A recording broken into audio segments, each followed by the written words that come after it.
Hello, everyone, and welcome back to another AFL Fantasy Fanatics Sunday night round review. And I think I'm going to speak for the whole AFL Fantasy community, except if you're first overall. We're tired. We are just tired. We are at our just at our bloody wits end with this season. I think I can speak for everyone there. But welcome to the therapy session. I'm your host, Bales. You can find BAILSDT across the socials. This is episode 20 of the 2026 therapy session. And I'm joined by my co-host and fellow AFL fantasy fanatic, Tom. Tom, mate, are you like me? You're just tired. Just To be honest, my season's been pretty horrendous. So I, I've you're checked out. kicking I'm just back. enjoying. I'm kicking back, enjoying just enjoying myself. And if I players do well, I'm fine. And if I play badly, I'm still fine. Um, yeah, I had one decision to make this week on trades, and it's cost me 60 points, and I just is what it is. As you like to say, hey ho, as the British like to say. Yeah, yeah, exactly. Yeah. Well, before we get into our scores and our round ranks, it's like we force trades every week, right? And shout out to Jake who sent me this photo. Obviously, Jake Efron from Hat Chat there. That so the total injuries for 2026 apparently are fairly average in terms of like across the board, right? So it's like at the same time last few years has been anywhere from 2276 injuries total, which is still a lot of injuries in 2023. Next highest was 2344 in 2024. 2025 at this time there's 2279, so still a fair few. This year it's up. It's the highest over the last 4 years, so it's 2373, but not by a huge amount.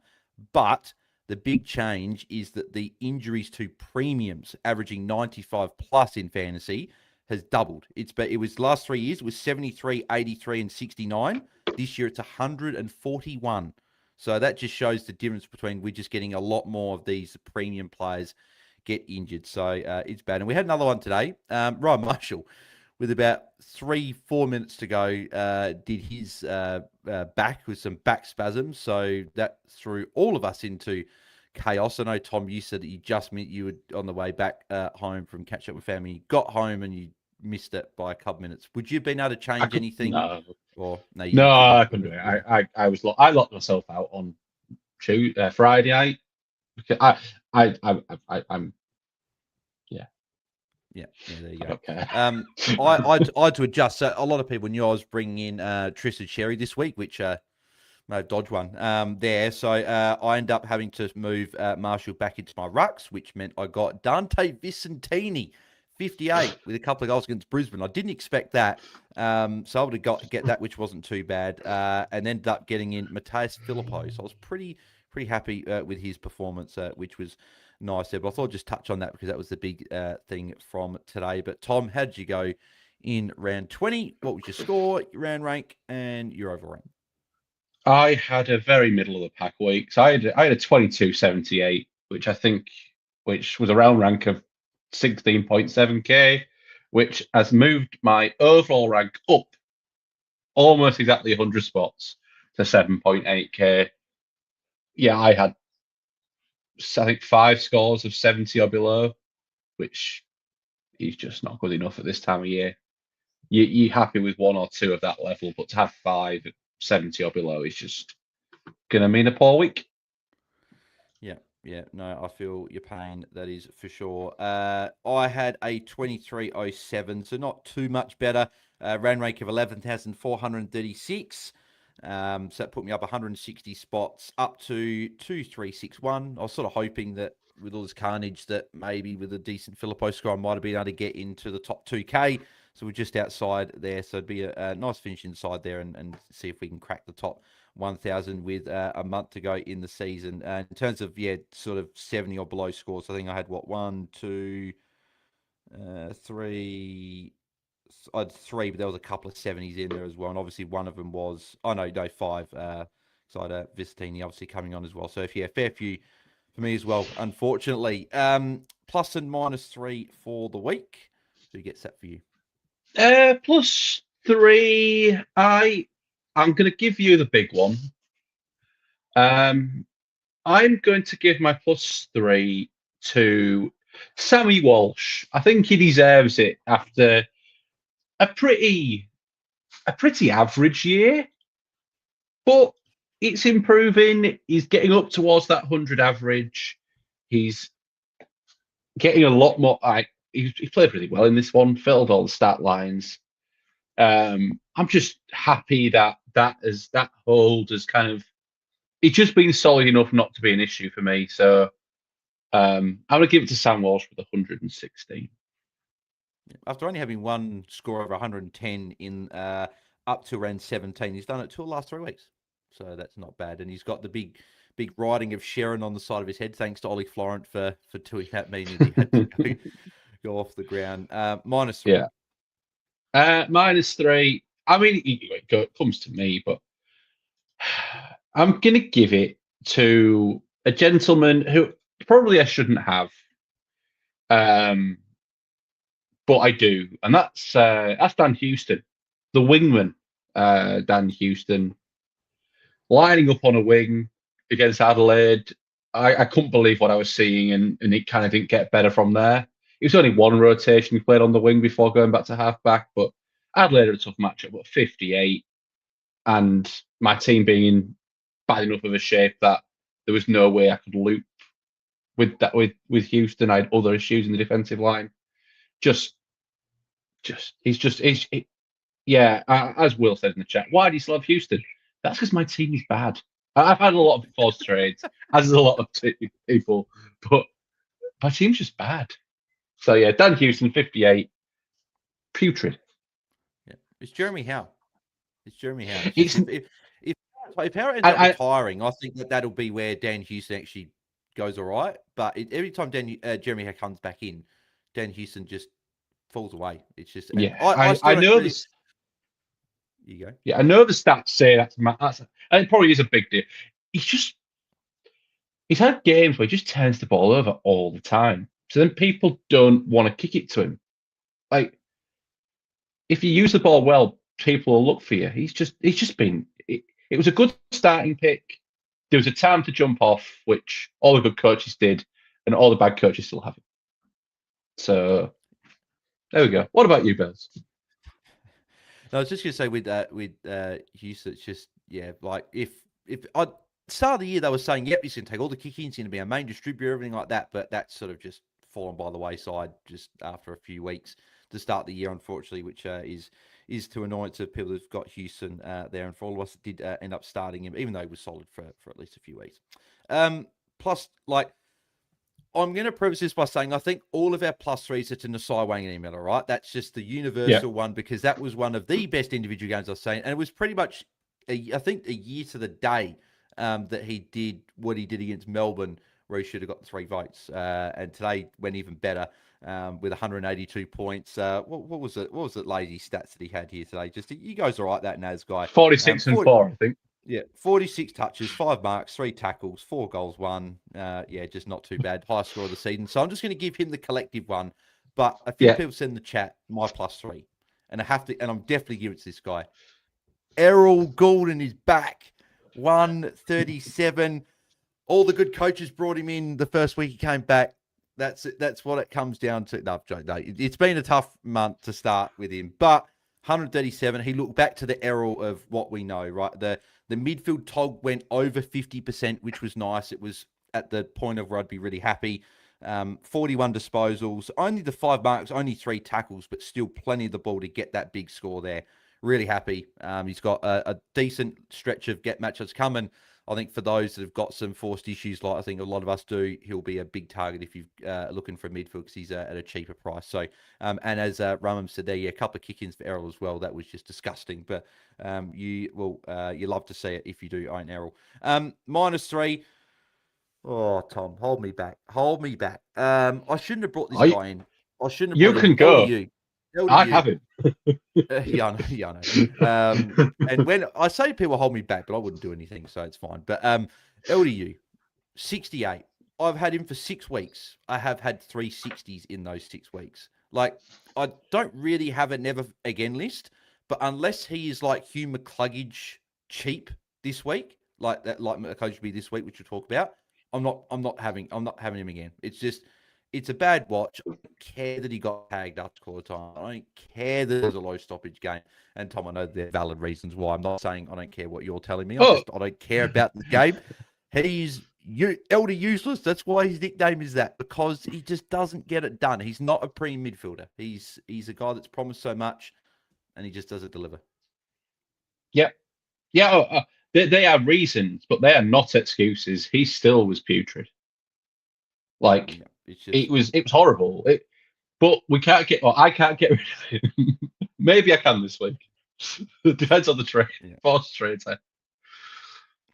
Yeah. Bloody hell. It's very, very unfortunate. But it's these sliding doors decisions in the middle of the year. On a serious note, like we've seen, he can go 105 plus for half a year. It was a lot of years ago that he did it. But we've seen that as a thing he can do. But we just, I certainly, we should get better at making these decisions. He's going to have to stay force there. trades. I'm going to have to. I've got force trades, which means I'm going to have LDU, and Chris Petrarca is also very, very lucky. And actually, I'm going to give him a side swap as well, because everyone is in the camp. You still got him, right? So if anyone has not seen, obviously, what happened in the game yesterday, so 75, very, very, again, poor from Petrarca. We just knows, right? But he has the goal to have a go at Leo Lombard after, and says that was a place essentially set for him and that Leo Lombard didn't get the ball. Mate, how about you actually do something on the field and actually lay some tackles and actually play football instead of trying to get these little cheap handballs out the back and then just handball it yourself? So I thought that was pretty poor from Petrarca, having to go at a young player that's been fairly good this year in Leo Lombard, and he's the one that's not, and Petrarca being the one that's not doing anything out there. So yeah, mate, how about you capture some form from earlier, then you can start having to got a younger teammate. But anyway, on to the Content Creators Cup, proudly brought to you by Infinite Wealth. Obviously, finals started this week, Tom. So, Tom, I'm actually gonna, I'm not even gonna say my how my matchup went. I'm gonna let you go through the four matchups because we got less games to go to. So, how did the finals shape up in week one? Yeah, so the two the qualifying finals, I don't know. The top four shootout. Bales had qualifying five. Bales had a lovely win over Holmesy, 23-07 to 22-48, which means puts Bales into a prelim, top of the ladder, straight into a prelim. Quality performance from Bales all year. The other qualifying final was Taezer against myself. And Taezer took it out by 15 points, 22-93 to 22-78. It was all down to that last game, and I was riding the Sheasel captain home, needing a 130 plus to pip him, and he didn't do it. So unfortunately, Taezer's into the prelim, and I'm into the bottom half, where I will play either DC, who had a resounding victory over Nathan by 140 points, 23-76 for DC, really good performance, or Jordy, who's coming in really strong at the end of the year with another great score of 23-62, knocking off Mitch from the Ball Boys. So it'll be Holmesy, myself, Jordy, and DC playing in the elimination finals next week. And I don't know who's playing each other because lockout's not. I'm pretty sure it'll be Holmesy versus DC, and it'll be you versus Jordy. I'm pretty sure. I'll get in Jordy's ear this week then. I'll get in Jordy's ear. That's how about Jordy's coming home like a steam train. He's back from his overseas adventures, and he's back and he's absolutely smashing it. So, and also shout out to Jake, who gets the rough end of the stick when it comes to fixturing throughout the year. He top scored out of all the coaches with a 23-88 this week. Very nicely done there from him. So, it'll be interesting to see how it goes. But yes, good to have the week off, kick the feet up, even though I won't be, because I'll be probably yelling at my players I still own. And then we'll get into next week and we'll see how that does go.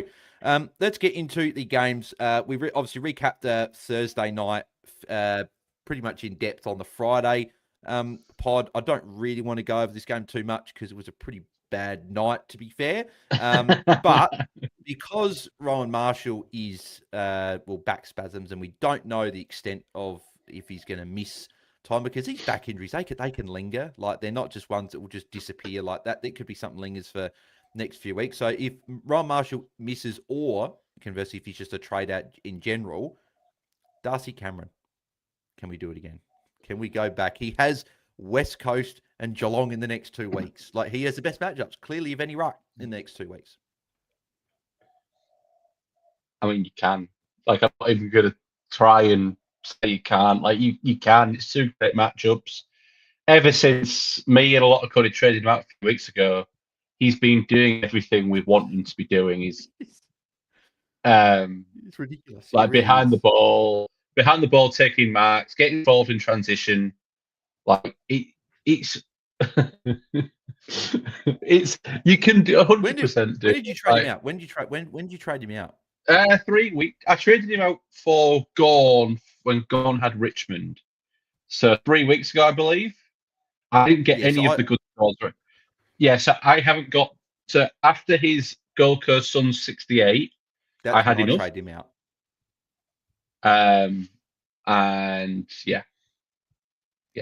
And he's done it. And his 2 biggest scores in the last 3 weeks have been in 2 tough matchups against North Melbourne and Adelaide. So the fact he's actually going well in these tough matchups now, he seems to be going a little bit better in terms of the centre bounce work, and having Geelong this week, so first, then West Coast, you could do it. I think you could certainly do it, because the thing is with the ruck, so who's the second ruck, right? Like Grundy's run home's tough, and they've shown that they can rest him if they're up big in the last quarter. So that's probably a bit of a flag there. English was okay, but not setting the world on fire by numbers wise. Darcy Cameron's obviously an option there. I thought Tristan Sherry was a really good option, but the fact that they still use Trent Bus so much in CBA, I just don't know if I could launch in there regardless of how good the matchups could be. Look, Jackson with Frey going so well, like he doesn't have to score 140s. Like, they're just getting it done, and he's just ticking over solid scores. So, like, who would be your second ruck? Is it still Grundy? I mean, yeah, I got Gorn and Grundy, and I'm quite happy. I think it is Grundy, but I'm not gonna St Kilda, Port, Essendon, North. It's not exactly the easiest run for rucks. Like, as I said, I think the ruck department is really, really tough to actually nail down the guy that I really want, because of the big boys, I'd probably say Jackson, but I just don't know if he's going to get enough game time and enough ruck time to actually score what we need him to score. So, as I say, Darcy Cameron's going to be solo rucking.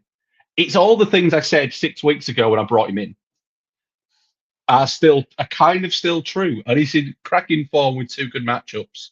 So all of me saying don't do it, but I want to say something different, but I don't think our options are that great. Yeah, I know. That's what I mean. That's why that's why Darcy Cameron I'm considering, because if Marshall misses, I need a ruck. So, because he was obviously in my ruck line this week. Nick Dacos, just an incredible player. Like, watching him live, he's pretty bloody good. So, yeah, 116 was great. Miller was great. 111, just a slight watch. The Crows said they expect he'll be fine. It's a 10-day break. They play the last game on the Sunday this upcoming week, so he should be fine. But just to keep a little bit of an eye on there. Just had a bit of a lower calf. I think they said low calf or soleus issue there, but played out the game. Rankin was good with a 103. Dawson quite second half, but was solid enough with a 99 unless you had the VC on him. To go 91, the role has been getting worse, but he's not playing deep 40. He's still getting fairly up the ground. So it's still decent to see, and you're not trading him out when we've got a lot of other issues in our sides. Hall Kahan, just to watch well, was a little bit scratchy in terms of disposal. Crows lost, so do they swing the axe on a young player? Or I hope they keep him in. I really do, but just something just to watch moving forward. And then Josh Dacos and Dan Houston were poor. Zach Taylor didn't really leave Josh Dacos aside for much, and if he did, it was Neil Bullen or Ben Keys that was pretty close to Josh Dacos. So it was a bit of a defensive tag there as well for him. But we'll move over to the 2 games on Friday night. We'll move to Melbourne and Geelong. Low scoring fantasy game in terms of the big scores. Gawn was top scorer with a 110. So he was solid. Obviously, if you had him as VC, that's right on the borderline if you take it or not. Some people would have taken on. Tom, I think you went She's captain, didn't you? I went She's captain. Yeah, I took it on. Yes, he took it. In my position, there was no reason to take a 110 when we've got Shees. Yeah, and he's still got the hit outs, 47. It was just I flagged this on Friday with Jordox. I just had that slight worry that Geelong were going to try and not kick the ball to him, which is, I sometimes think, why didn't more teams not do that when they play Melbourne? But they tried their best to not kick it to him. So 110 still good there for him. Tom Sparrow, very, very impressive. Another good score. Back-to-back tons for him after not tunning up for a while. He'd been pretty solid with 80s and 90s, but good to see him go well once again. I think he's a decent option if you want to go for a bit of a differential in the forward line. Jack Steele, I think he's gone 2 of the last 3 being tons. So, yep, there you go, if you still got him. Tanner Brun, 101. He was the one that did benefit, I think, a fair bit from obviously Holmes being out. Seemed to be the one that did fill most of that Holmes role in defence. Baz was disappointing, 95. I think he had a decent, last quarter with a 34-point quarter. But just didn't really get it done. I think his first and last quarter was solid. He's just middle 2 quarters. He was just nowhere to be seen there, unfortunately. Tom Stewart, 91. If you went there, you're okay with a 91. And I don't think there's too much. Cozzy, 70. That's the pass mark. Tom, do you think, with a Mullen tag? We probably thought there might have been disaster. Yeah, I probably should mention I brought in Lawson Humphries this week. At this point, I was going to mention there. And for one of the 4 quarters, is exactly what I thought it could be with the run he's got ahead. He scored a lovely 45-point third quarter. 30 in the rest of the game is a bit of a worry. I thought he'd get a bit of an uptick at a cheaper price and was my way to get a rookie off, which, taking a punt at this time of the year, we'll get to the other guy I could have brought in at the same price. I kind of went the wrong way. Story of my life. But yeah, I got him for the 5-game run. And regards to Pickett, he's just not quite there. And it's going to be interesting whether this is the final year of his fantasy relevance for a while. Yeah, he'll probably because just be straight mid next year. Straight mid next year. I think he could be a little bit too.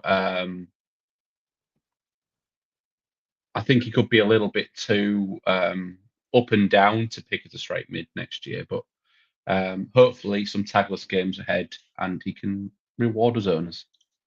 Yeah, Gold Coast, Freo, Port Adelaide, Bulldogs. So 3 of those 4 really nice matchups. The Freo one being a bit tricky, but it is the MCG with no tag expected. So Cozzy should hopefully go okay in the last month of the year. And Brian Myers, wasn't the knee or anything. He played on the game, but he got tagged by Tholstrup as a bit of a forward tag. So probably, if you think about it now, Stephen King being a former Geelong coach, probably a bit of an insight into some of those players. So yeah, probably went the tag there, which was a little bit surprising, but probably when you think of it, probably not as much because of his ball use going inside 50, but a poor score from him. Moving to the Derby, being Freo and West Coast. Marcus Herbert, Tom, you guys have found another player in Marcus Herbert. 118, 36 disposals with 8 marks. He's certainly putting his name up to be like the Tom McCarthy of this year. Yeah, he's taken that main distributor role from Tom McCarthy and Lindsay, his fourth Josh Lindsay Lindsay. outside. Lindsay's not even there. He's basically got the keys, and that it was nice to see him put together a really nice game. It was an obvious plan from our boys to try and possess the football a bit more and keep the ball out of Fremantle's hands, and for half a game it worked quite well.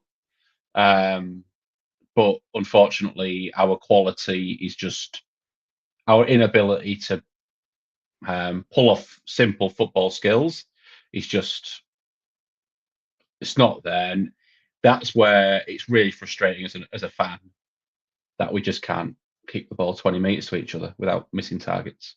So there we go.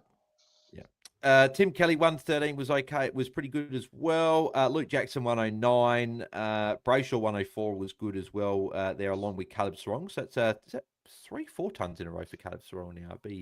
He's on a bit of a decent stretch. So I know Jordox been pretty. That is 4 in a row. 4 in a row, yeah. So they've been lower, but still good. 4 tons in a row. So if you went him, a bit of value play, be pretty happy with that. Also, I know that DC did actually loop on Herbert as well in his matchup against Nathan, the Content Creators Cup, so he'd be pretty happy with that one there on the bench. Probably not too much else. I think did Jordan Clark get? I didn't watch this game. Did Jordan Clark get the Murdoch tag? Was that what happened there? Jordan Clark 68. I'm assuming Murdoch went at least for a little. We possess the ball an awful lot. So if like our defenders all scored pretty well, like McCarthy scored well, Hoff scored well, Marich scored okay. Even like Bazo scored a 69, which for Bazo is a huge score. We tried to get the ball off them, so there wasn't that much chip for Fremantle back there. So I think that's and maybe got a little bit, but I don't think it was like horrendous. Not a Lockie Whitfield vibe. Murdoch tag. Yeah, like Murphy Reed got an 80. So like it's as a forward, it's probably just around that mark of what a lot of the forwards do there. And Franco with a 66, but obviously he'll be out for a couple of weeks. Got a pretty bad gash on his leg. I thought it was worse when I saw him holding the leg, but thankfully it's just that. So I think a bit of plastic surgery, fix it up, and he'll miss a couple of weeks from what Josh Franco, his dad, was saying on radio. So it sounds like a couple of weeks he'll be out. So hopefully he'll be back soon because he's looked promising for West Coast as a young player. Moving to Saturday, we had more carnage, Tom. Carlton versus Gold Coast. Couldn't even get 2 minutes into the game without seeing an injury. Nick Newman, he shouldn't have been kicking the ball there to begin with. Like he tried soccering almost out of mid-air and has just done it, pulled his hammy and he's gone off the ground. And I've lost count, Tom, the amount of like injuries to premium defenders as one, but also premium defenders going down in the first or second quarter on a sub 50 score. Like Robert's been the one that got like 44. Every other's like Zorko got injured on a low score, Jack Sinclair on a low score, now Nick Newman on a low score. It's just it's the double whammy of obviously, well, not double whammy as much now because obviously we get the TOG rule, which benefited some more than others. But the cash loss is going to be pretty huge. So he's obviously a trade out, which is frustrating. But you mentioned obviously Walsh 116 before, but also his partner in crime, Jagger Smith, 114. Yeah, Jagger in the last kind of 4 weeks, 2 tons and a 90 and a 78 against Hawthorn. He's just been very good. He's not doing the standard rookie fade out at the end of their first year. I know it's his second year. We didn't play last year. It's just really impressive, and he's going to be a fantasy relevant player for years ahead. And as Ruben said in the chat, he is an option. You can go there. Like he's going to be around 800k. If you've got Marsh in the forward line and need some cash and shopping a bit cheaper in the forward line, it's still you can go there if you want.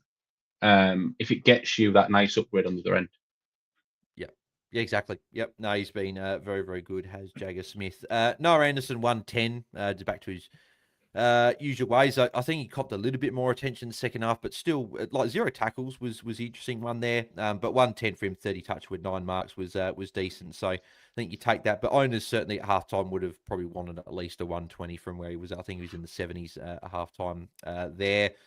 Matt Rao 95 after his first half. That's a pretty big save from him. So at least he got to an okay score there. Chris Petrarca, stock standard. Like if that's not the most Chris Petrarca stat line, I don't know what is. 2 behinds, 26 touches with 19 handballs, 3 marks, 1 tackle. Just not good, not good. And Toot Miller 74. You can put him in the same basket. I know he was good last week, but I can't trust Gold Coast players. Like I know Noah Anderson was good this week, but coming off a couple of 80s as well, he's probably the only one I could trust. Because even John Noble 61, I thought he was going to be a good option, but I think they come up after this week. They play 3 away games in a row, and his away average is putrid. So I think he's probably almost ruled himself out as an option with those matchups and being away from home for the next few weeks to come. And Lombard probably counted for a few people this week with Marshall being out, which 35 wanted probably maybe 15 points more would have been at least okay. But unfortunately, it is what it is. Let's go to the other crossover. We obviously did mention the 2 Friday night games. Another crossover, Twilight Saturday. Good work. Fixturing team at the AFL. Fantastic. Jumping in, though, Tom, you said it last Friday. before you said if someone's looking for a cheap defender, Jarman Impey has got Richmond into Essendon. I don't think you thought he was going to average in excess of like 135 probably over those 2 games, but here we are. Yeah, my great advice this year is going really well, but yeah, he was my other option this week. I could have gone Joe and Impey instead of Humphreys, which is a 70-point deficit, which is good coaching. But he's got the keys back there. Like 12 marks, 37 touches, and a goal, and 2 behinds. It could have been even bigger. Like it just was bruise free. Score whatever you want, Jarman. We're not going to get. We won last week, so we're happy to just let you have a run around. Hawthorn having North, Brisbane, and then Collingwood, and the run is mixed for the rest of the year for Hawthorn. He's still going to be fairly cheap next week. He's going to go up 63k, so he's going to be about around that 850 mark. He's still an option. Particularly for those who haven't got much cash that are looking for a Newman replacement. Yeah, 100%. Like he's still an option. Just be known that his 2 best matchups he's just had. So we're not. But do I think he's going to be a 92 guy? Yeah, I think at D6 that is probably serviceable. But I think there might be a couple of other options that we'll talk about later in the week of other guys you can go at a slightly cheaper price. But he absolutely smashed it in this game. Yeah, exactly. Conor McDonald was solid as well with a 108. So back-to-back tons for him. If you went him a couple of weeks ago with this good run, you'd be pretty happy with what you've seen so far. And Dyson Sharp as well, 102. Just keeps getting done. He's going to be someone that we're going to be talking about plenty of times in the future. The hope is that what was his CBA numbers again? So down at 7. So he's going to have forward status next year. So he's going to be a decent option to possibly start at in your forward line next year as that sort of mid-price guy that maybe make that Murphy Reed type sort of move up in next year. So just one to keep an eye on. Merritt with a 97. That's okay. I just think that run for the rest of the year is horrendous. So I don't think he's a target just with how bad their run is. There's, I think, Geelong in there. There's Sydney in there. There's possible tags as well. So yeah, I'm probably not looking there if you don't own him. Archie Roberts, 75. He's going to be under 800k. Is he an option? Or is it just Essendon just aren't going to have enough of the ball? Where do you sit with Roberts? The game style for Essendon isn't what it was when he was scoring mega busters, and as a result, I'm just not going near that run. Like if they were chipping, trying to hold the ball, this was the game that they were going to do it. When they started getting battered, I thought, oh, could they start holding the ball a bit more? They start chipping around, but no. Yeah, no, yeah, on the no chance.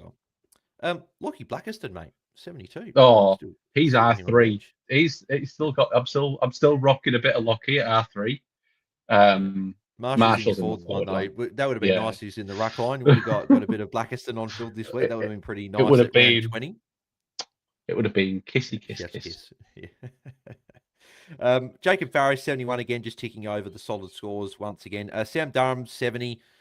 He looked like he was on fire first 5 slow minutes. I think he was on 17 points really quickly, but sort of he's done this a lot. He actually gets to a decent sort of score in the first quarter, but slows down as the game goes on. Probably just as the other team possesses the ball in the last quarter a bit more, his tank. I think it's his tank. I honestly think he's going to be a really good option as a good fantasy player in the future, as this is kind of his first full year in the midfield. When he's fresh, he's so explosive, tackling, sprinting for marks, etc., etc. But when the game goes on, I just think he loses that little bit of explosivity, and as a result, he doesn't get those points. I've got him. I'd love to get off him, but I'm not. I'd sooner get off the LDU Dan Houston types in my team, or even get a 23rd, rather than bother trading out these guys who I think are close enough in the forward line. Yeah, exactly. Roby obviously will be out for a little bit. I think just a bit of a knee injury, but not as bad as what it could have been. But I think he'll still miss a few weeks there as well. Artemis got a 47 as well, so nearly cracked 50 there. So for those that traded him in, and Jordan Ridley injured again, sky's blue as they like to say. So another injury for him. Moving over to the Battle of the Bridge, Giants and Sydney. Got to say it again, my boy. 137. I think he's one of the best, better midfield targets to bring in this week, Tom. Yeah, obviously. I just want to hear you say it. Yeah, like he's that time on ground back over 80%, 40 touches is just fantastic, and he's like the good thing that he didn't get the prolonged rest that some of the other stars did towards the end of the game. He played over 80%, which is very frustrating for us fantasy coaches about some of the other players who had their feet on they had their feet up on the bench for the last quarter. But yeah. And I said over 50% CBAs. He had 50% CBAs exactly. Had 19 of the 38, so exactly 50%. I think he's great option there, and hopefully a few extra marks, a few extra tackles in some games to probably make up for he's not going to have 41 touches every week as much as I'd love that to happen. But yeah, very good option I think. James Rodbottom is a forward in draft. I'd be pretty happy with those that've got him 120. They're getting it done. But Brodie Grundy, being obviously the one you're probably more mentioning there, rested for probably the last 15 minutes of the game. That would have been a 120, 130. I think he had, what was it, a 59-point opening quarter. We knew this was a great matchup on paper. Yeah. Just a shame that he rested that last, pretty much the whole last quarter, really, there. Yeah. But checked over, at least he turned up, I guess, for those owners there. Chad Warner, 106 as well. He didn't rest as much in the last quarter, but still a good score from him. Still low talk, still 75% talk. He did get rested a bit. Yeah, it just wasn't 75% talk is low. Same with Lockie Whitfield as well. 75% talk, much lower than we expected. Yeah, so at least a lot of these players did turn up right. Like you still had Oliver 104, Whitfield 104, Ash 102. That was a save from Ash as well. Wasn't looking too great. 3-point last quarter to get that. So that's nice. Heaney was one of those that rested fair bit of the last quarter as well. He just got the 80 there as well. He's getting cheap. Don't mind him as a target after this week. He got St Kilda this week. I think you can lock in a Windhager tag. I know that I know Boxhill did the job on LDU, but Windhager generally goes to like the top tiers. Like he went to I was going to say he went to Naz, but played for the same team. I don't know if he went to Nick Dacos when they played this year, but I remember he went to Baz in that game as a couple weeks ago. So just something to watch. But I think Heaney's a good option because he'll be at a cheap price, and they got some decent matchups to finish the year. Another injury, Finn Callahan, ankle injury, injured on 72. Jordan didn't leave his side for the whole game, which a bit annoying. Come on, Jordan, the game's done. If you don't need to tag him, let it go. But hopefully it sounds promising that it's not too bad of an ankle injury. So hopefully it's not too bad, but I think he's fine to trade out anyway. He's not top 8. We got him for a good run. That good run sort of done. We just probably had to hold him for a couple of weeks just because of the injuries and stuff. So I think he's still fine to trade it if you've got the ability to. But if he does play and you got to hold him, I think he's still a fine hold as well. And that's pretty much it from that game, I reckon. I think Joyce Wrong 39, a little bit quiet there if anyone was relying on him as cover for, say, a Nick Newman if you had him sitting there. Moving over to the Bulldogs and Richmond game, Ed Richards. I think you also flagged Ed Richards as a bit of a target. 128. I did. He was good. So, but him and then also Bont, that was a save. That was a save. In the Content Creators Cup, Taezer had Bont captain, and I was licking my lips at 64 at 3/4 time, and then it was just watching the points tick over, and then goal, and then goal. It was just infuriating. Well, I'm an owner, I'm happy, but like it just infuriating. Bont does this though when he's like in a matchup like this. If he's not going too good, he saves it, and it's annoying if you've in a matchup and the guy's going to captain or you don't own or whatever. But he just does this. So it is frustrating. On the other hand, you go, well, you couldn't have done this for a couple of quarters to get the 130, 140 and be that sort of that ceiling score. But hey, 114 you certainly take. Richmond did go back a bit more to this chip style. But obviously, we know the Dogs love giving up points to defenders. So Jaiden Short cashed in 124, 15 marks. Floston 114 with 11 marks. Sort of was forgetting Floston was existing this year. He's been non-existent even in draft leagues, but he popped a good score. Tom Brown 96. He also popped a big score there. Lockie Bramble, who shout to him, he was my Rowan Marshall cover in my Shiva team at Utility. So 104, picked him up off the waivers this week. So thank you to Bramble for a 104. English 95 is he an option to bring in. I think for those that have got Marshall and they either wanted to move for forward line or bring in a ruck. I just don't think I can. I just haven't seen enough. I haven't seen enough. I think no. It's a no from me. Just a no. Yeah. I think I know as well. If he had like a great run home, I'd be interested, but I haven't seen enough, and their run's not that great, so I'm probably not quite there. Jack Ross 94. Good to see Ross back after a couple of concussions. He was decent, so he also got a hit out there as well, which is interesting. Taranto 91. My boy Banksy 90 as cover for Nick Newman. So it is not his.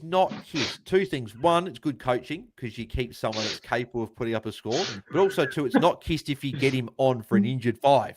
So I think that he's just it's just fine. There you go. Yes, Matt Kenny 79, probably for draft coach, probably would have thought he would have gone a bit better in a matchup like this. Sam Cumming was solid with a 72 if you had him there. And Riley Sanders has sort of fallen away sort of last few months with a 64 as well, which is unfortunate there. And Kai Annan probably would have been some cover for some coaches with a 43 for the Nick Newman injury as well. Over to the final 2 games we go. So Brisbane and Port Adelaide. Brisbane absolutely filling their boots up in this one. So Zach Bailey, 133. He's just very, very good. I'd love to have him in my side. Love to have him at the Crows. So hopefully those 2 things can happen before, or hopefully fantasy before the end of the year. And well, actually, no, both things by the end of the year because the trade period's at the end of the year. Dane Zorko, 130. Do we dare, Tom? Do we dare? It's like he was good this week. Filled his boots, even when they're up big in last quarter. Nick Newman out. Yeah. Is he an option? He's cheap. I don't think I can, purely because it's Carlton. And Carlton are horrible for defenders. Yeah, it's a really tough matchup. Like, if it was basically any other matchup in the comp, I think I'd be like, he's under 900k. They didn't rest him. They kept him on the ground to absolutely rack it in that final quarter. Do you reckon they'll do that now? They've got a month to go before finals. Do you reckon they just want to get him some continuity, like get him playing 4 quarters of footy league in the finals? Yeah, I think they do. I think that's why he wasn't rested today. And they want top 4, right? They are desperate to get top 4, get that double chance. Like they could have rested him today, but they didn't, and that was telling for me. But Carlton is super. Carlton is super hard, and that's my one. I don't think I can trade in someone who has the resting question mark, the lingering injury question mark of someone in their late 30s, and also a tough matchup.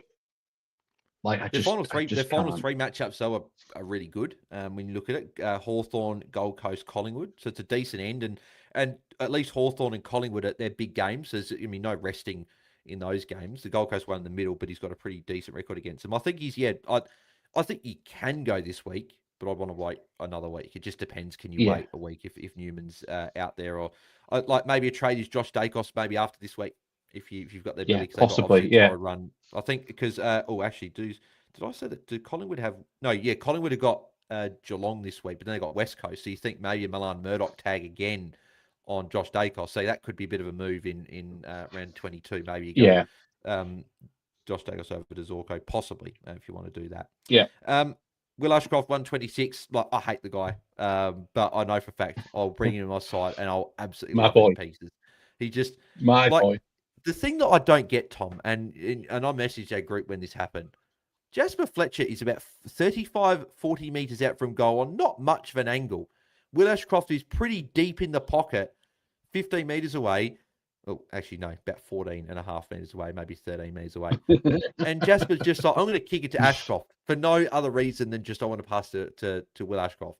And he kicks the goal. Just like, that just infuriates me no end, but would be a joy to you to watch, as you said. So, no, Will absolute Ashcroft, legend. he's absolute gun. He's going to be like, particularly obviously when like Neil will probably leave at the end of the year, Ashcroft's just going to be someone we're going to have in our teams for many years to come. So I hate it now, but I'm going to love it in the future. I'll put that down there. Yeah. Just quietly. Sorry, one score under 120 in his last 6 for Will Ashcroft. And that was a 108. Yeah. And it was a 108 last week. Yeah. Which he had a poor last quarter to get to. Like and he keeps kicking goals and having multiple shots at goal as well. So he's not just getting these cheap little +6, even though that bumps up those ceiling scores. He's kicking goals as well, which is good to see. Hugh McCluggage, he can football again. Really? 15. He's cheap. I'm super disappointed. M9. I mean, what's he going to be? 666? It's going to be 666. Oh, that's bad numbers. Don't like those numbers. Like, there's a world. There's a world. It is. There is a world. There's really a world that doing this again. I've got Hulk Hunt in my midfield, right? I think a few people have got like a Fitzgerald type, 100k to go up, and you get a 23rd to have a look.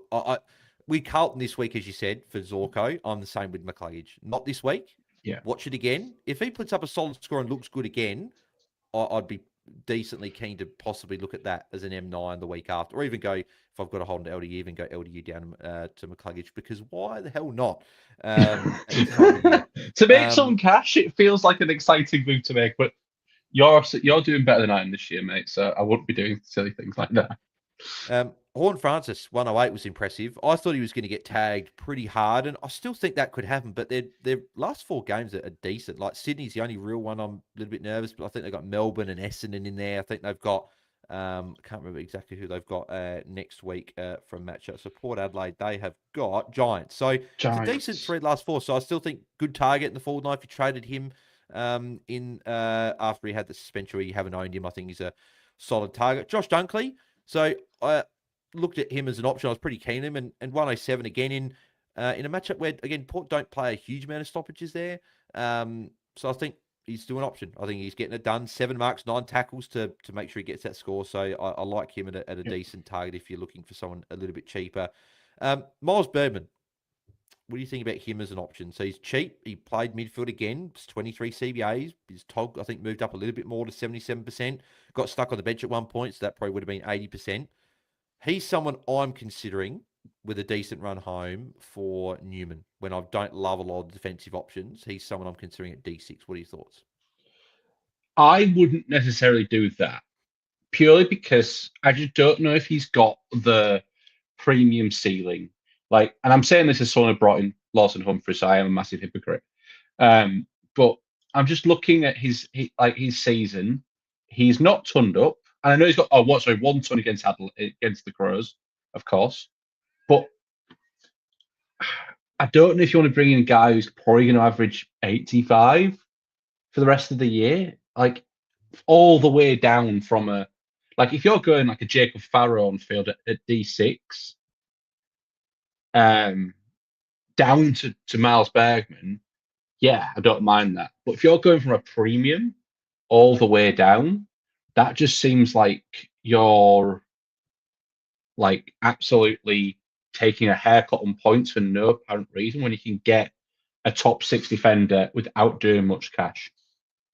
So I know Newman will lose a lot. I'm just looking at if people don't have a lot of cash and you want to trade, say, Petrarca and a the only way the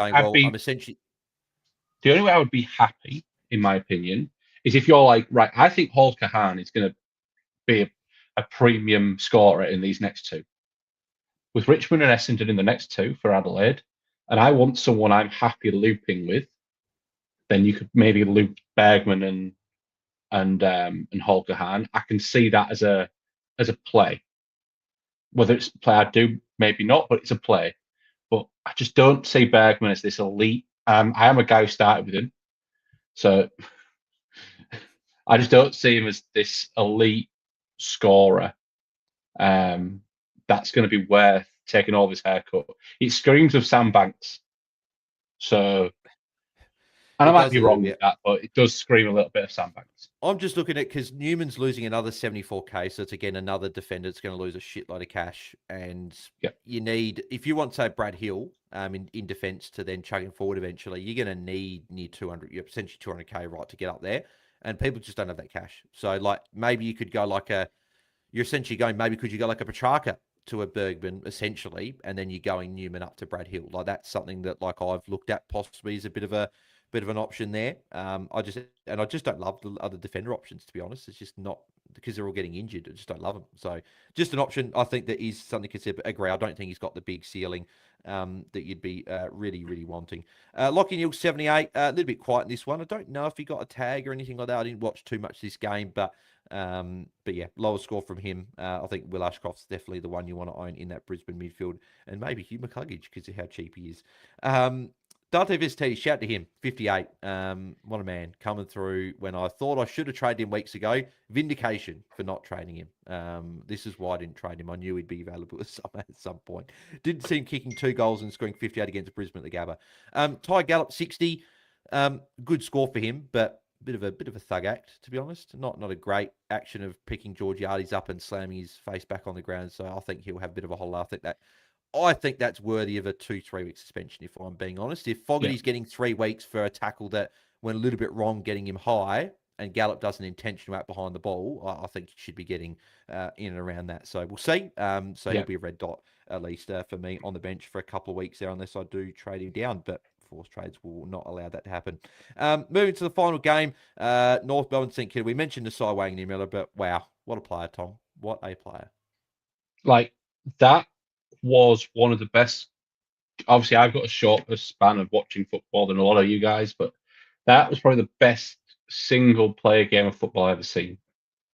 Like 46-4 and just won the game off his own across back. the quarters. Like 43 in the first, 37 and top scored in the second, 54 in the third, 48 in last. Over 100 points the second half. Yeah, like, I don't know why. Like, it was so obvious you had to run at the hardest tag you possibly could. Finn tried. He tried. It just didn't work. Yeah, it's just it was just an awesome performance, and yeah, just so good. Yeah. Brad Hill, I think he's in must-have category now in the forward line with how / defense. I think you need him. I know he's over $1 million now, but his role is just juicy, and he plays the Saints who love to chip it. I think you need him. You agree? I mean, not must have, but as close as you can get to must have. North had less than zero pressure. That is one thing that has to be said. North had negative pressure for most of that game. It was that low. But there was a lot of cheap ball out there, and he absolutely racked up. I don't think he's must have, but if you're looking for a defender or a forward, you can do far, far worse. I think he's arguably, for the ones that aren't hugely owned, I think he's one of my favourites. Like, since Sinclair got injured in that Bulldogs game early, he scored 115 in that game, and then after that, 159, 134, 88, and 131. And that 88 was against Geelong, started poorly, but ended up saving that score there. So I'm pretty keen on him. Every game they play now is at Marvel except Richmond, which is at the G, which is, again, a good thing. So the run is okay. Sydney Carlton's not great next couple, but Sydney's fine. Halfbacks have scored well against Sydney. You're looking Malera last week, Ash and Whitfield both done this week. That's fair. Dale done the week before that. So Sydney are fine. Carlton are red the week after. Richmond are fine. Gold Coast depends which Gold Coast you get, because Gold Coast on the scale are red, but they don't strike me as that'll red. That'll be the final game of the year. Sector playing for that finals wildcard spot. I think Gold Coast that they're done obviously for the year. So it could be a big score coming there as well. She's 118, ticked it over, probably a bit quiet more in the second half. Like I know he's on about 90 odd at 3/4 time, but it felt like he didn't have as impactful Third half as what quarter. he did in the first half. It was Third so quarter was quiet.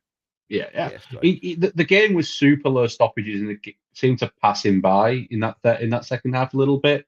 But we'll get upset about a Shazer 118. that's what I mean. That's what I'm saying. We're at that point with Shees, we're like 118, saying, like we want more. So yeah, it just shows how good Yeah, Shees is going.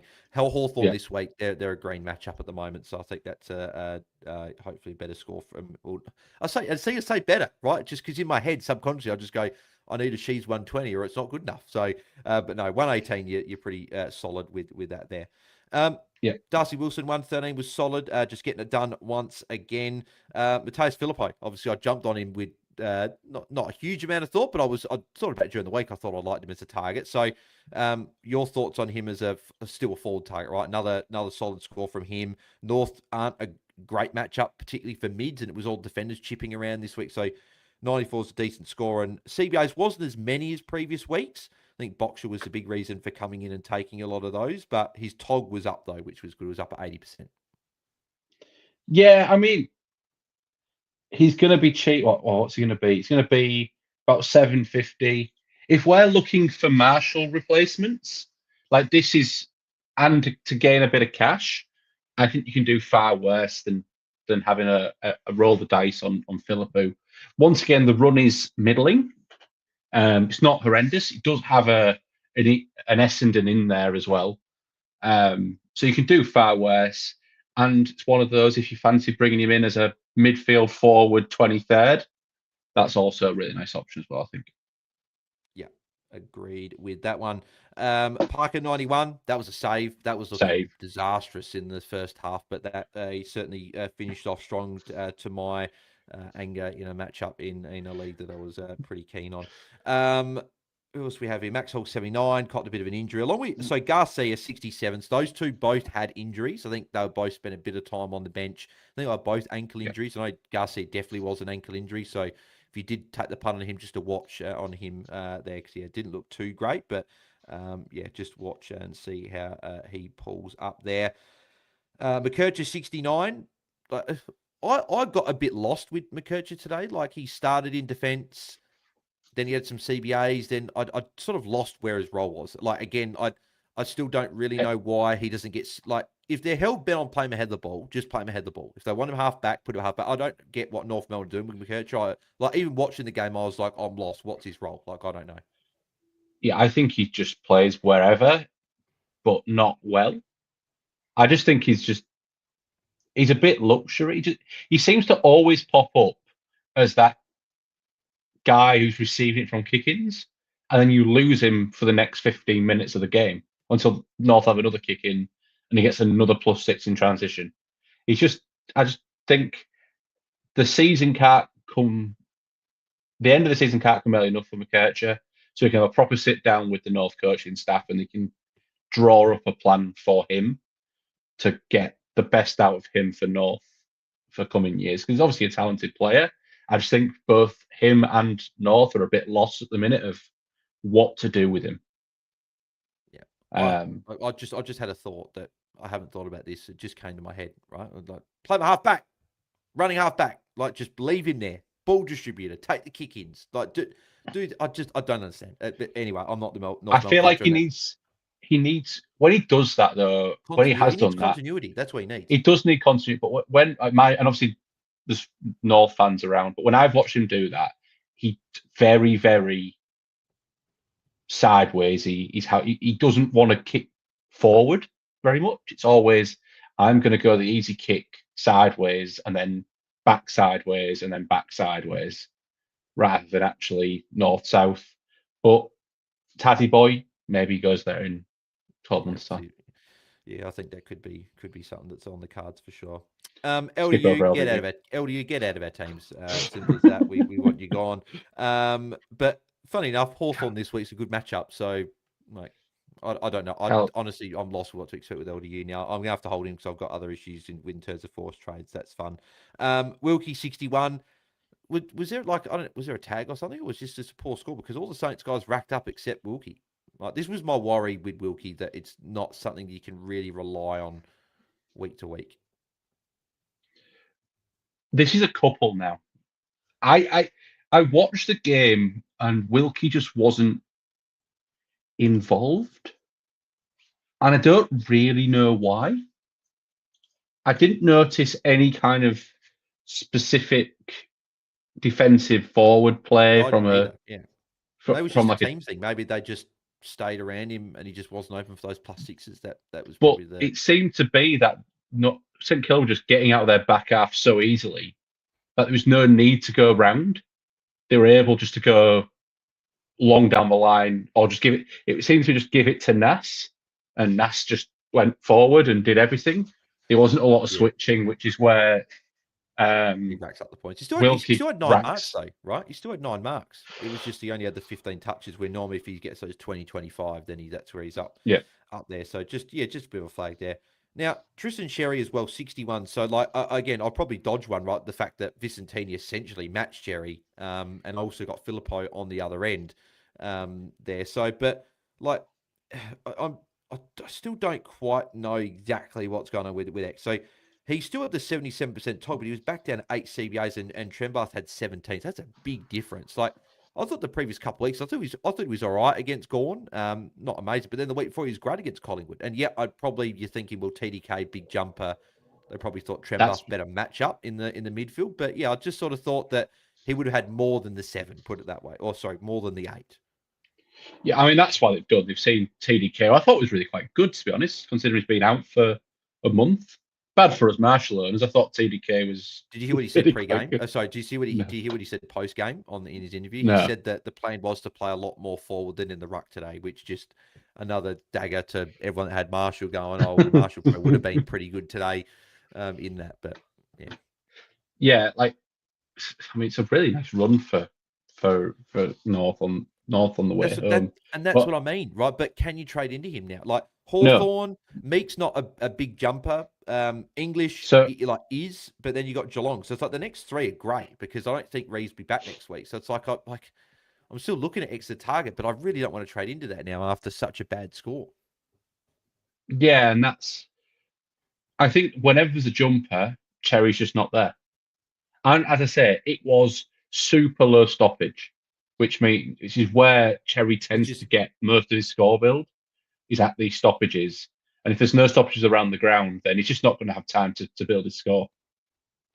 Yeah, and I messaged Taezer about this over the weekend, obviously knowing that I was looking at him, and that was why the reason I was keen on him, right, was that St Kilda before this matchup were, in terms of ruck contest per game, they were 12th. They were behind the AFL average, whereas his run for the rest of the season, he plays the 2nd, 4th, 5th, and 7th teams for most ruck contests. So that's a pretty nice run. So like. And you look at if there are not many jumpers, does he go back in the mid? So you may be thinking that. So I think he's still a target. It feels bad now if you're trading into someone that's coming off a 77 and 61 his last 2. But yeah, could be someone in the rucks, just with the sort of uncertainty with the rucks there. If you want to go for someone a little bit different. I think that's pretty much it as well. That's it from that game. So that'll probably rack us up. We're going for about an hour and 4 minutes. So I hope we'll talk through some options. Obviously, Newman's got to be someone we're going to have to deal with if you've got him. Callahan, maybe someone you've got to deal with as well. And maybe Ryan Marshall, someone we've got to deal with. So I might have 3 guys out this week. Or I might only have 1. Who knows what we got this week. But Tom, early trade thoughts. Have you had any time to think? Obviously, been out the weekend. Any time to think what you might do with your trades? Tom, you put yourself on mute. That's No, I did a Guesty. No, I had a drink and didn't unmute myself. My first thought is I think I'm going to be aggressive and trade Marshall, even if he's fit. I'm going to use that as some cash. Philippo's an option, but then that might allow me to take, say, a 23rd, a guy off my bench up to someone half decent that I can start looping that way. I'm kind of thinking of something like that. I've got too many guys that I want to get rid of, that I can't get rid of them all before the end of the year, so I may as well get more guys that I'm happy fielding. Yeah. So that's kind of where I'm looking anyway. Yeah. I think my early thoughts, obviously, Newman I've got to deal with. So, like, I'd really like to go Newman to Brad Hill. He's probably the one in defence I'd be looking at. Obviously, jumped on Miller last week. There's not really any other defender I really want. Like, Noble and Wilkie probably cross themselves off for me. Parker, probably the same. I wasn't really impressed with Wallace, even though he saved it late there. Like, I think, like, Mills wasn't huge either. I got Whitfield, I got Miller. Like Zorko's got Carlton this week. Do I really want to launch into him? Sure, he's an option. Like he's not too far away from Newman, so I might be able to do 2 moves if I go for him there. But yeah, I don't love the defender option, so maybe it is. That's why I like Bergman is an option. I was hoping Colby would present as an option there, but I do have a little bit of money in the bank there as well. So like in a perfect world, I'd love to go LDU up to Will Ashcroft. That would be absolutely lovely. Like if I could do that. And Marshall's named in the ruck when I don't really want to go to ruck just yet. I'd love to do that. But obviously, I think my trades will be dependent on what's to go with Callahan, what's to go with Marshall, who's my cover, if I've got any cover. So I guess we'll see what happens there. But we'll chat about that on Tuesday night, as we always do for our Q&A. We'll answer more of your questions there. So make sure you guys tune in 8 p.m. Eastern, 6 p.m. per time, Tuesday night, live on YouTube. But Tom, thanks for jumping on, mate. Where can the people find you across the socials and your team name for foes? You can find me on X at Tom_Hales_. And you can also, if you want to have a look at my team, I'm Pom United on foes. Beautiful. Thank you, mate. And you can find me at BAILSDT across the socials, us at AFL Fantasy Fans on X, and my team name is Bales Nails if you'd like to add me to foes there as well. So we're back on Tuesday, but we'll also be back. Me and Tom will be recording another AFLW pod tomorrow night. We'll be recording our mid-prices episodes. That will come out Tuesday afternoon before our Q&A. So make sure you guys do tune into that when that drops as well, because we had all the pracky games as well on the weekend. I've got a bit to catch up on with all the pracky games there, but looking at some of those scores across the AFLW players, I'm pretty keen to get into some of those games and see what some of those roles were as well. So make sure you guys do join in the fun in AFLW Fantasy this upcoming season. But if you did enjoy, as always, make sure you smash like on the video, subscribe to the channel if you haven't already, and on Spotify, Apple, 5-star rating and review would also be very, very much appreciated as well. And we'll catch you guys during the week throughout the rest of the week for all of our usual content. So, and we'll chat to you guys next on our Q&A on Tuesday night. So thanks, everyone. We'll chat to you then. See ya. Bye-bye.